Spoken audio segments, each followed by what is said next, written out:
Perceived as funny, as evidenced by the audience and Will Smith laughing.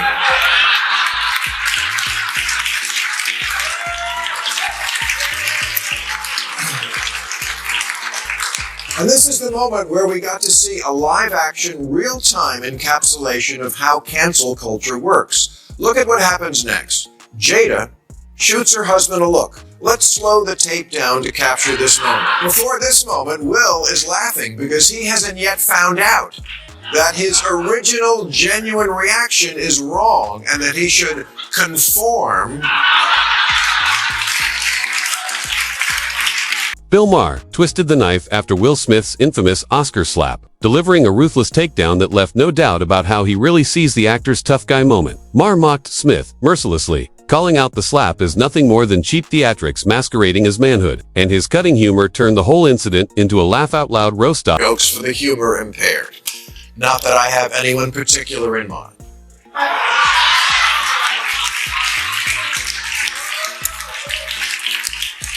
Now, I know we're all sick of talking about the slap, but I'm sorry, one more thing needs to be said. Comedians have been under attack for quite some time, and I need to stick up for my tribe. This war on jokes must end.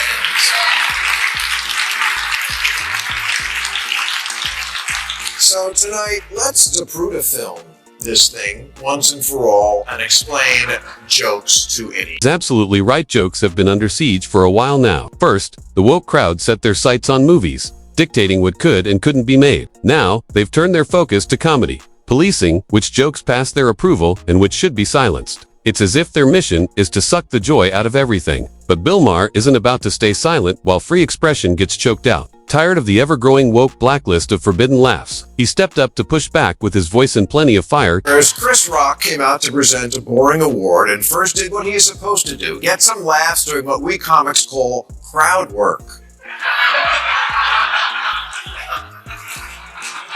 Denzel and Javier Bardem each got spritzed.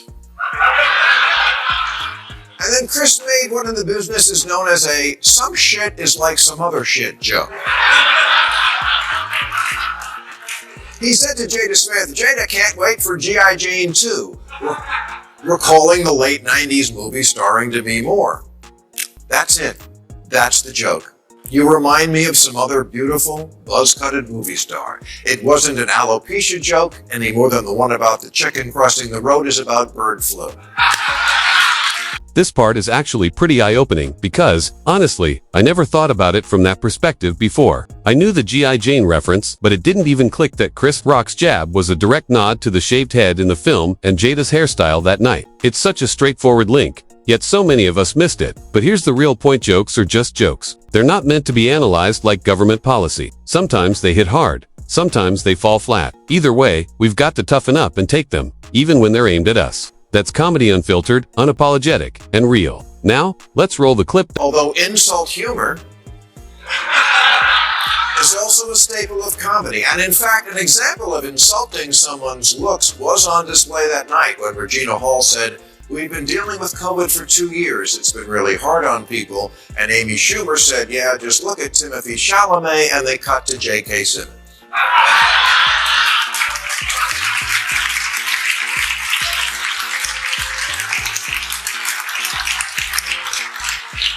Who made a face a lot like the one Jada would make later on. But that's where it ended. It's called being a good sport, especially when you're a rich celebrity. Let the common people take the piss out of you for one stinking minute.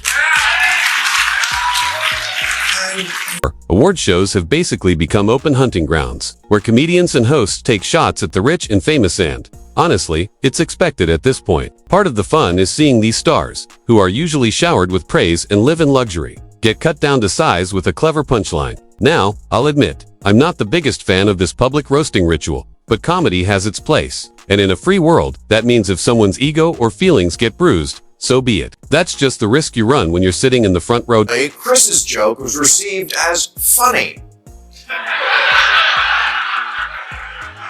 as evidenced by the audience and Will Smith laughing.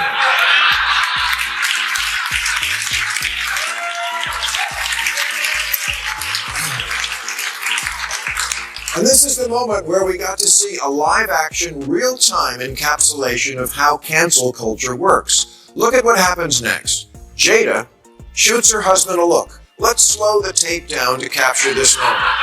There. Back and to the left. Back and to the left. Back and to the left. That really leaves people scratching their heads. Will Smith actually laughed at Chris Rock's joke about Jada, at least for a moment. But the second she shot him that cold glare, everything changed, and we all know what happened next. That instant flip says a lot about the power dynamics in Hollywood and the grip of the woke crowd. The truth is, many celebrities don't genuinely believe in every cause. They loudly champion. Like Smith under pressure, they cave to the unspoken threat. Step out of line and risk your reputation or even your career. It's not conviction that drives them. It's fear. Pure and simple. Will is laughing because he hasn't yet found out that his original genuine reaction is wrong and that he should conform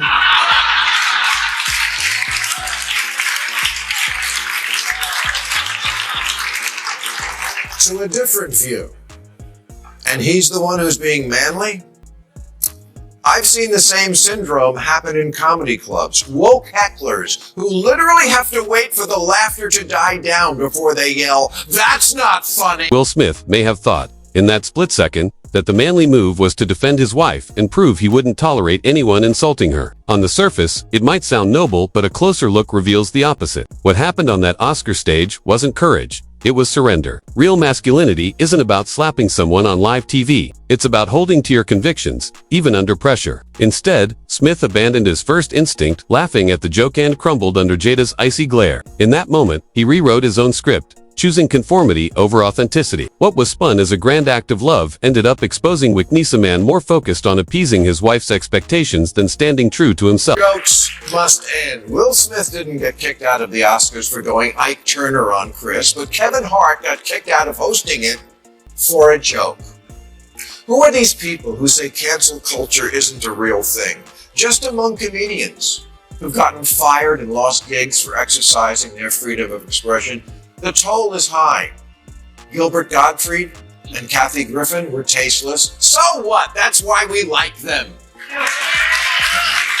The joke may have been tasteless, unfunny, or even offensive, but that still doesn't make it grounds for cancellation. Comedy has always thrived on the edge, testing limits and making people uncomfortable. That's its very nature. If a comedian's material isn't your cup of tea, the answer is simple. Don't buy their tickets, don't stream their specials, and don't show up to their performances. Humor is subjective, and just because one group takes offense doesn't mean the rest of the world should be silenced. Comedians have the right to say what they want, whether it lands or flops. And if someone genuinely crosses into illegal territory, that's when the proper authorities, not Twitter mobs or cancel crusaders, should step in. Until then, the smartest response is straightforward. If you don't like it, ignore it and move on. That's what real freedom of choice looks like. One's testing where the line is. We can't always be perfect any more than Tom Brady will never throw an interception.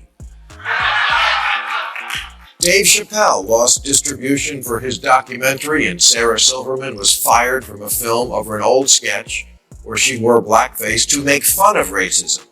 Roseanne lost the TV show she created with her name on it over tweets that were very offensive, but not at all clear Roseanne knew them to be. She is crazy, and I say that as a friend.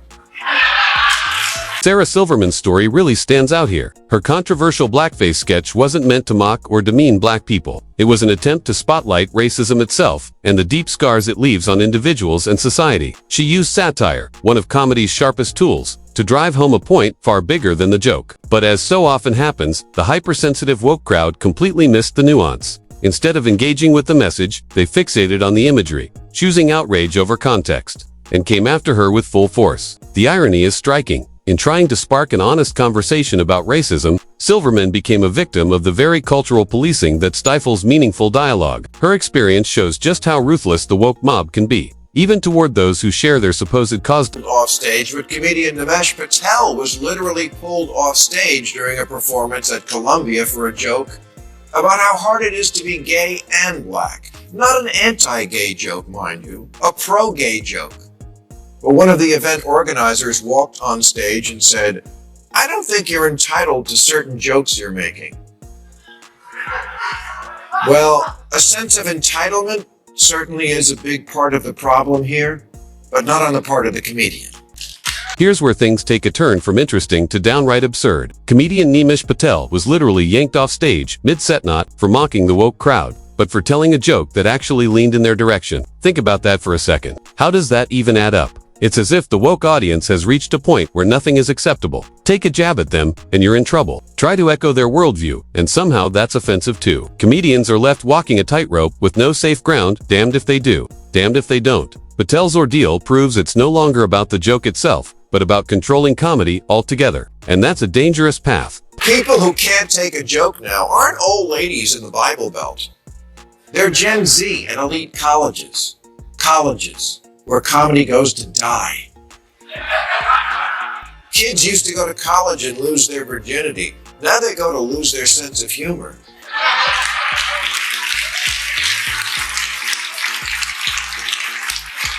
It's striking to see how far colleges have strayed from their original purpose. Once celebrated as hubs of free thought places where debates thrived, ideas collided, and students sharpened their minds through exposure to different perspectives, higher education now looks very different. The goal used to be clear: challenge yourself with competing ideologies so you could learn to think critically. But today, many campuses resemble echo chambers, so steeped in wokeness that opposing views aren't just dismissed, they're treated as threats. Instead of grappling with dissent, students are being taught to silence it, viewing disagreement as hostility rather than growth. The result, a generation shielded from real challenges, not because their arguments are unshakable, but because they've never had to defend them. And that's a dangerous trend for everyone. Interviewed college bookers who revealed that before a comedian even takes the stage, they're asked to edit out anything from their act that may cause offense, leaving a world where more and more topics are off limits, and soon there'll be nothing left to joke about except airline food and Starbucks getting your name wrong. The positive step that Donald Trump is pressing colleges to clean house when it comes to professors who prioritize indoctrination over education. For years, universities have been accused of letting faculty turn classrooms into political pulpits, funneling students toward one ideology while shutting out all others. But the true mission of education is to give students the tools to think critically, debate openly, and form their own conclusions, not to spoon-feed them propaganda. By calling out this problem and urging accountability, Trump is putting overdue pressure on institutions to restore balance. A college should never be a place where curiosity is stifled. It should be a training ground for free thought. Removing the indoctrinators is an essential step toward real learning. And that ties into the bigger picture. Comedy, free speech, and education all take a hit when the woke mob decides what can and can't be said. From Will Smith's slap to Sarah Silverman's satire, from Nimish Patel's canceled set to campus's silencing debate, the pattern is obvious. Fear and censorship are replacing courage and conversation. Whether it's comedians, celebrities, or students, people are being pushed to conform instead of think. Real progress only happens when we embrace open dialogue, even when it stings. That's where we'll wrap up today's video. If you enjoyed it, don't forget to hit the thumbs up and ring the notification bell so you never miss an upload. Thanks for watching, and I'll catch you in the next one.